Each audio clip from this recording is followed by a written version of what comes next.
సరే చెప్తున్నా మంచిగా చెప్తున్నా ఏం లేదే రాళ్ళ వల్ల పడ్డదన్నా ఇక సూరికి ఇంతే ఉంటది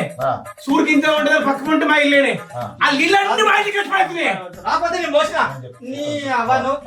నేను సంగతి ముద్ద ఇప్పుడు నీ ఇల్లు కట్టినాక సూర్ కింద జాగ ఎంత పెట్టిన ఆడికాడి పెట్టింది మరి ఆడికాడి పెట్టినప్పుడు వాన వచ్చినప్పుడు వాన సోయలేదు మరి అప్పుడే చెప్పాలి ఇప్పుడు అంటే నేను జరపన్న సోయలేదు మరి అప్పుడే చెప్పాలి ఇప్పుడు అంటే నేను జరపన్న నీకు తెలియదు పెద్ద వచ్చింది నీ ఇయ్యాల అరే అరే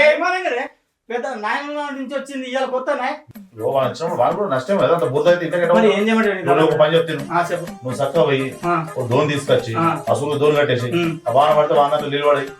అరే రేపు నీకు కూడా ఎట్లా ఉంటుంది వెళ్తారా మాట్లాడతారు ఇప్పుడు ఎట్లా మాట్లాడినా బయట ఏది సంగం చెప్తా నువ్వు ఎంతరా అంటే ఏది సంగం చెప్తా నువ్వు ఎంతరా అంటే నాకు ఊరిగా లేదు లెక్క మనలో తీవిడా ఎందుకు ఆవేశపడతావు